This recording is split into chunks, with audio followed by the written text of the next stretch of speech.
Hello, hello, hello, and welcome back. Thank you so much for tuning in. I have been getting a number of calls from colleagues and from parents who are interested in exploring school options for their children. And it's interesting because some are looking to make a transition after the winter break, and others are looking to make some decisions about the next academic year. So I wanted to discuss the homeschooling option and talk about what it could be and when it might be a good fit. Joining me today is Mel Nichols.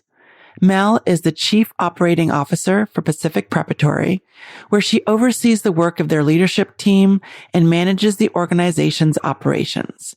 Mel is an educator. She has a bachelor's degree in secondary English education and holds a single subject teaching credential in English language arts and a minor in political science. She has taught middle school in Sacramento through the Teach for America program and with the Knowledge is Power program in San Francisco. I am thrilled that she is here today. Millions of kids struggle with learning, processing, and social emotional difficulties. These challenges interfere with their ability to reach their full potential. Dr. Karen Wilson is here to help. Her extensive background in pediatric neuropsychology and higher education have prepared her for this unique mission.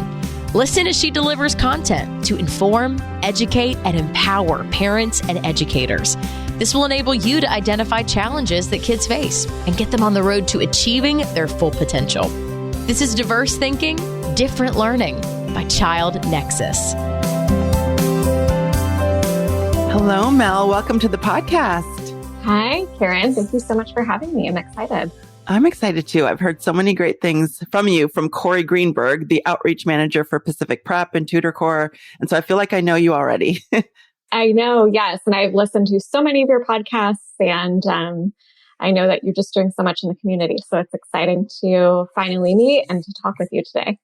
It is really exciting. And I'm excited to talk to you about this topic because I feel like, we're recording this toward the end of December, and it's a time, New Year's resolutions, but parents are also taking stock of where their kids are, how their kids are doing, and they're looking at school options, not only for their kids who are already in school, but for those rising kindergartners and trying to make some decisions about school placement. Right. And I feel like more and more parents are looking at non-traditional school options, including homeschooling. And that's why I wanted to have you on the podcast to talk about that. What homeschooling is, what it is not, and also what it can be. Yeah, absolutely. And it's such a fascinating journey to have, I'm a former teacher. And so it's funny to me now, kind of reflecting on the fact that I do think that helped inform sort of where I've gone both professionally and personally. I have a 5-year-old. We're starting our homeschooling journey. So in addition to doing that, with Pacific Preparatory, I'm also doing it sort of in parallel, on my own. So it's exciting to talk about homeschooling. And, it's just, like you said, more people seem to be choosing this path, which is great. Absolutely. And so when you think about homeschooling, how do you define or conceptualize it? Because I remember during remote learning, during COVID, parents were saying, this is not homeschooling. So don't get it confused. How do you define what homeschooling is? Yeah, that's a great question. And so the sort of exciting thing about homeschooling, I think, is that it can just take so many different forms and it can look so many different ways. And the way that it works for one family doesn't mean that it works that way for another family. And so really, when you're thinking about school at home, you can have sort of the traditional mindset of parent is teaching the child all subjects. And I think that is what a lot of people think about when they think about homeschooling. But especially with the growing popularity of homeschooling, it can really just take so many different shapes and just different forms. So it can be school at home, but the child can be, at home specifically to work on skills that they're interested in, or there can be a tutor or a teacher working with a student instead of, the parent, or maybe it's a hybrid between the two. So it can look really different. And then there are a lot of families too now who are traveling as part of their homeschooling, and that being sort of a core tenet of what they do. So I suppose I would say the way that I describe homeschooling is so broad. It's school at home. It's sort of taking a different approach to traditional schooling, and it can really be anything that you want it to be. Wonderful. And I really appreciate that, that description, because again, like you're saying, it can look different for different families and for different kids. And so when parents are thinking about this as an option, what do you say as a parent who's also exploring and considering this option are the advantages of homeschooling? Yeah. So in terms of the advantages of homeschooling, I think there are many. And I also do just want to clarify that I don't think it's right for everyone, and that's okay. But for those families who homeschooling feels like the right fit, it can sort of be a gut sort of thing. Or you can say, I don't know if it is, but we're going to give it a try. And so I think a lot of the advantages are just, for me, is time. Time to sort of use in whatever way fits that individual child best.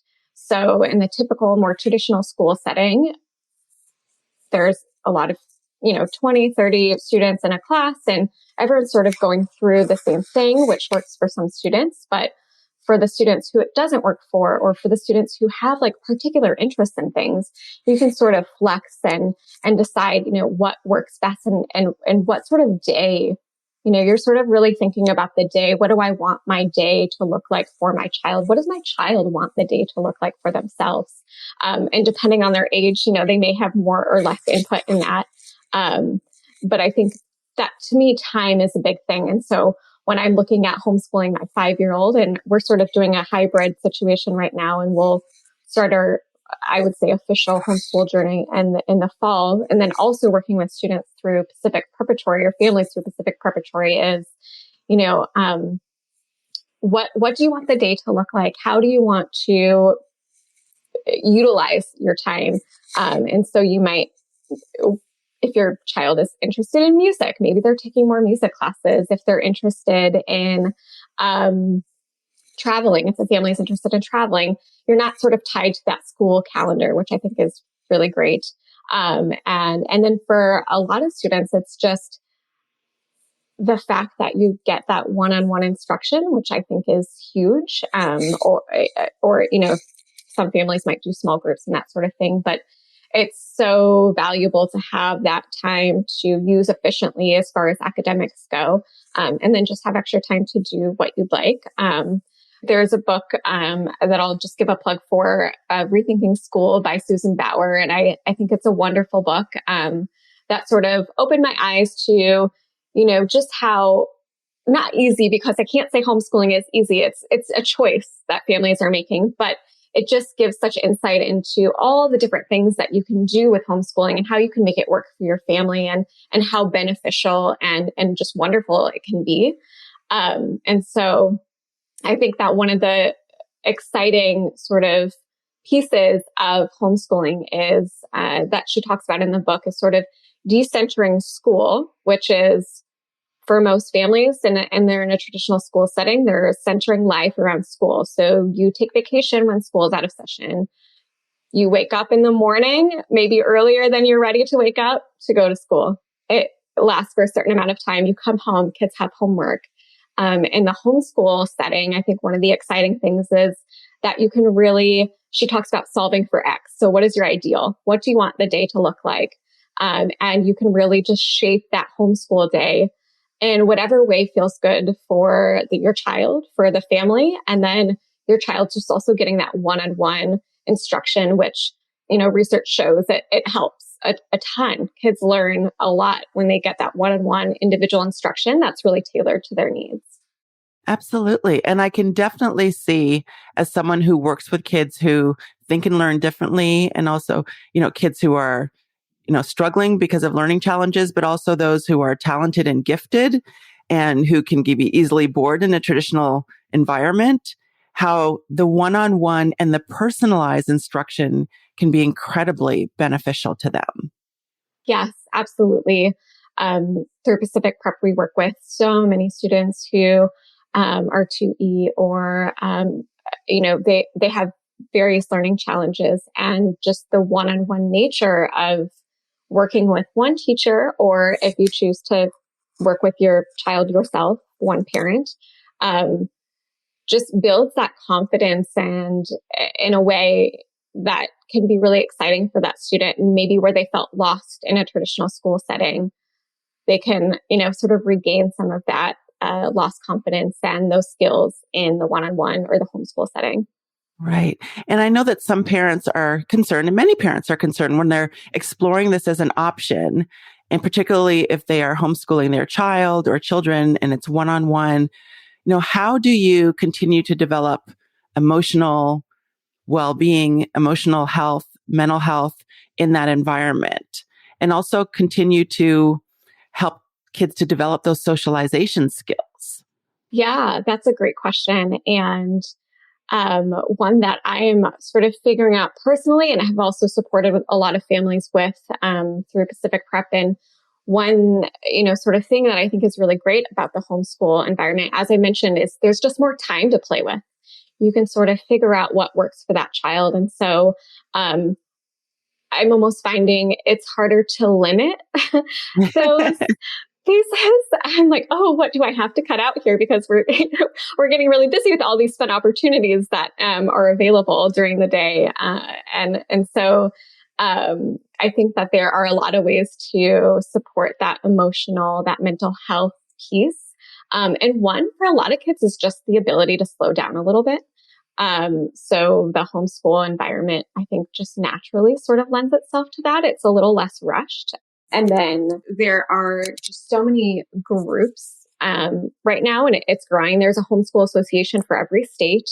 And, homeschooling is grassroots, so it'll look different depending on where you are.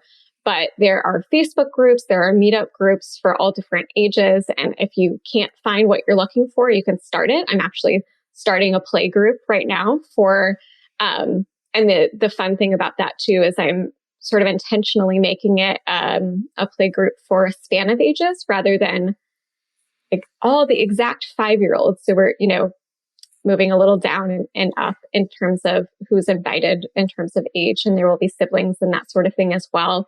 So we're planning field trips together and play dates together. For older students, I've seen a lot of like meetup groups for field trips and co-ops, and there are so many options.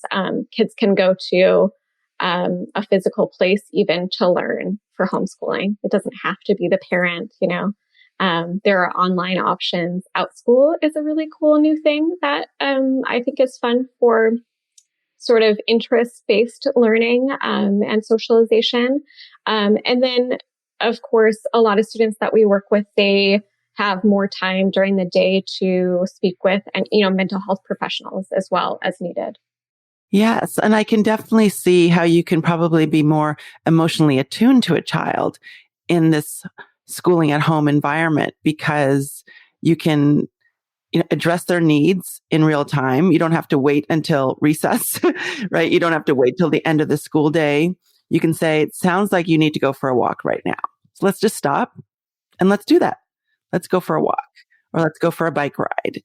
And by doing that, you are, addressing the emotional needs of a child at that given moment.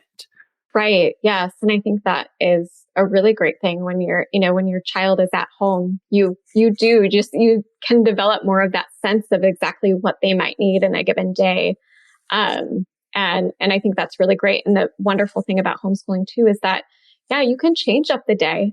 It doesn't have to fit this specific schedule. You can sort of have more of like what I like to call the rhythm of the day versus, this happens at 10 a.m., this happens at 11 a.m. It can sort of be a little more structured, because I think kids do really well with structure, but without, total rigidity. Right. And it sounds like the opportunities for socialization are there. You may have to actively seek them out, but a parent who's considering this option, you are not the only parent who's considering this option, or the only parent who is homeschooling their child.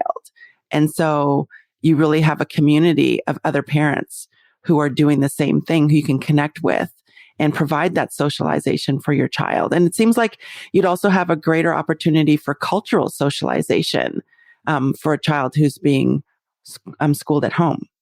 Yeah, absolutely. And I think, there, like I mentioned earlier, there are families who are choosing to travel as part of their curriculum. It's part of the curriculum to choose to go to new places, but you also don't have to travel to experience that different culture.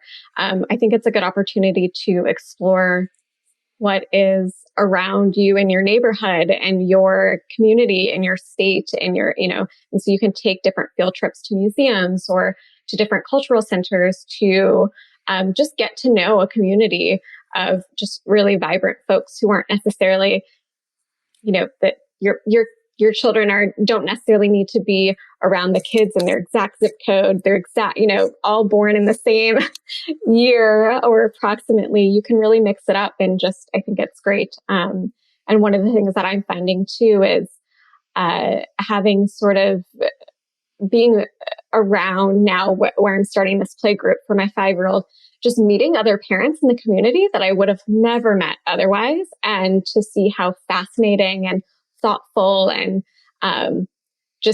being that support for each other as well. So for parents too, I think it's nice to build that sort of diverse community. Yes. And I feel from hearing you speak that there's so much more choice involved. When you think about those experiences for your child, and I think about field trips, you don't have to go strawberry picking. Right. Every school goes apple picking or strawberry picking, and that may not be of interest to your child, right?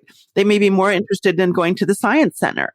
And so you get to choose what it is your child does and expose your child to things that align with their interests. Yeah, absolutely. And of course, again, all the research shows when children feel that they are invested in their learning and are excited about their learning and motivated to learn because they're, going on this sort of interest-based journey, they learn more. They'll learn more when they're interested in what they're doing. And so I think that's really an exciting piece. And you can sort of, help develop and guide and be there to expand their interests, of course. But it's just wonderful that they are able to sort of pick and choose a little bit more, to have that autonomy, to have that choice. Yes. And not that there's anything wrong with strawberry picking. I actually was a parent on that field trip that went strawberry picking and had a lovely time. Yes. It's fun to, get out there in the sun with your little scissors and pick strawberries. Yes, we've done that. And I feel a lot of what you're saying, Mel, is that we're really at this point where we can rethink and redefine what people think about homeschooling. And what you're describing are really putting together these innovative options to form this holistic and comprehensive plan, which is really exciting to think about. Right. Yeah. I mean, and what I do and what I'm working with parents on, and our team at Pacific Preparatory is working with parents on, is really just thinking about, okay, so what are sort of the core pieces that you need? So when you first start homeschooling, English language arts, and depending on the grade level or approximate grade level of the student, they'll need different pieces of that, and then math. So start there. And then add in science, add in history or social studies, then add in languages and whatever else, music and dance class and somewhere where they can get physical education. There are so many options in a lot of communities. And I've been finding that a lot of gyms and that sort of thing have specific options for homeschool students during the day to go get some exercise or take a class. An art class or whatever they want to do. So it's exciting to sort of think about, okay, what does ideal look like? And then know that it can switch. You don't have to keep it forever. You can adjust. Absolutely. And I think that's one of the advantages is being able to be flexible in your approach to homeschooling. You can think that things will work one way and then realize, maybe we can rethink this day, and do it a different way. Maybe we have a later start time. Maybe we choose a different gym or a different physical activity. And so there are opportunities, again, to be flexible, to be creative, and to be innovative in the way you're thinking about the homeschooling experience for your child. Yeah, absolutely. And I think that it's it's fun to just think about, oh, maybe for homeschool students, I think developing like a library habit, a weekly library habit is a great thing that, sometimes when you're in traditional school, you don't have time for, or just to be able to spend, today, I actually think I'm going to spend 3 hours just really focused on this art project or this project that I'm working on, and that being okay. You don't have to sort of end at the hour, go on to the next class. And so I think that can be really good for students. And quite frankly, is how I think that sort of ability to be self-motivated and to choose your schedule and those sorts of things, I think are already really important.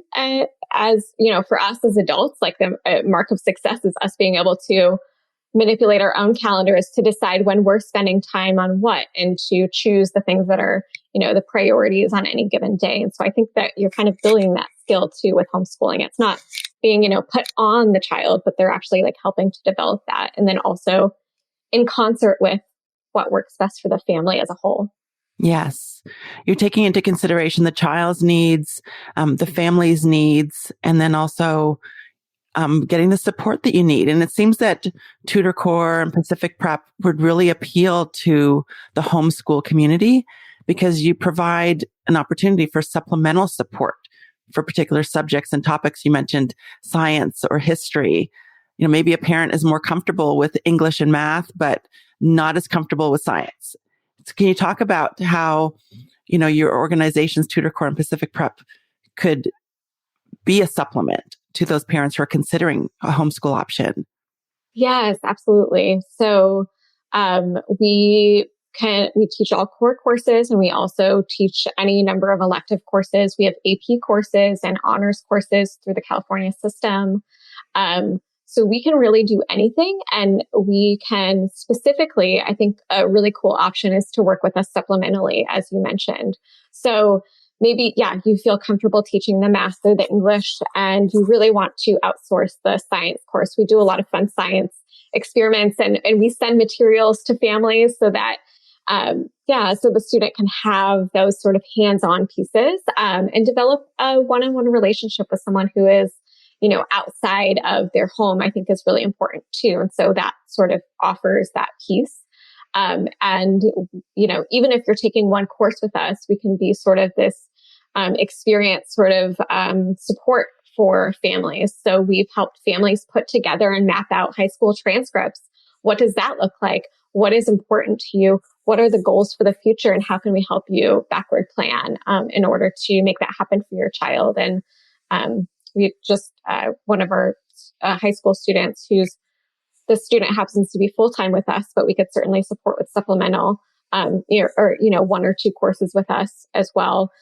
She's just got into all the colleges that she applied for, and she's very excited about it. So, and we sort of, we were very detailed, very much supporting the family step by step with, okay, what does this high school transcript look like? And how can we give her, the best sort of outcome, to meet her goals? And so it's exciting then to see sort of the end of the finish line, of that as well. So we can provide a course, but I think that, our team is so great in that we can also just support. We've got about 20 years of experience doing this, so we can sort of answer any questions about the process, or just be that sort of community piece that some parents, in order to make them feel comfortable taking that leap.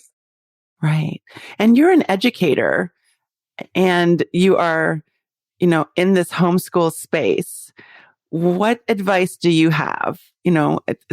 There's so much more we can talk about, but I really want to think about you as a parent and as an educator.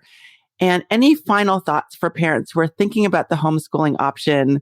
What should they be looking for? What should they be thinking about? Obviously, they have to think about, is this a good fit for their child? But it just seems that for many of the kids that I see, this is such a great option for them, at least to explore. It doesn't have to be forever, but maybe, try it out and see. And for some kids, this is the answer to struggles in a traditional school environment. Yeah, absolutely. I think my main advice is, especially if your child is struggling in the school system, once you take them out, don't feel like you have to immediately recreate school. Take a moment, take a few weeks, take a month to just go on field trips. Like I said, develop that library habit. Just take a moment before you jump back into a very, a more structured homeschool setup. I think that gives students sort of, sometimes if they're really struggling in school, the sort of breather they need in between starting something. And we can certainly help families who are looking to make plans around that, and like what a timeline look like, and how could we be of best support. And then I think, just communicating with other families who are doing the same thing, joining groups. I think when you talk with others who are either doing what you're doing or thinking about it, it can really just get you excited and motivated and feeling like, oh yes, I can do this. I love to read any and all books about education and homeschooling and, sort of what I'm trying to do. I find that gives me a lot of confidence and just knowledge.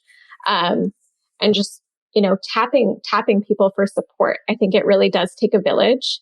And I think, not being afraid to reach out and lean on that village is really important. And then also just, I think for parents, we also just always, we often hold ourselves to really high standards. So also just knowing, it's okay if it doesn't go perfect. It's okay if you just try it and it doesn't work out. You can make another choice. And so I think it's, just giving yourself as a parent some grace to sort of say, hey, we're going to try this. And if it doesn't work out, that's okay. But we're going to give it a go because it could work out really well. And oftentimes it does. So, yeah. Absolutely. Mel, I cannot thank you enough for speaking with me today. If listeners want to get in touch and learn more about Pacific Prep or Tutor Core, what is the best way for them to get in touch and get information? Yeah, absolutely. So Pacific Preparatory, www.pacificpreparatory.com. There you can sort of get an overview of what we do. And then we're always happy to even just talk with families and sort of help them understand what their different options are. So go ahead and, reach out to us, from our website. I think that's probably the easiest way. And then Tutor Core is www.tutorcore, CORPS is core.com. And, I think reaching out to us there as well. So you can sort of think about, also if you're looking for like a course, or maybe you're just looking for some tutoring support, sometimes that's enough for, homeschooling. You're doing the courses, but they just need a little bit of extra. So, we can help in, a number of ways. Wonderful. And I will be sure to put links to both websites in the show notes. Thank you so much. This was a great conversation, a lot of food for thought for a lot of parents who are thinking about school options, wanted to learn a little bit more about homeschooling, what that could look like. And I just appreciate you being here. Thank you so much. Thank you, Karen. It was so nice to be on the podcast today. I really enjoyed that conversation with Mel, and I hope that you did too. I feel like I know a lot more about the homeschool option than I did before. I want to let you know that over the next couple of weeks, we are going to be taking some time off to enjoy the holidays. And during that time, I'm going to re-air 2 very early episodes that you may not have ever heard. And then we will be back in January with brand new episodes. Tune in, and I will see you in the new year. Thanks for listening to Diverse Thinking, Different Learning by Child Nexus. For more resources, visit us online at childnexus.com.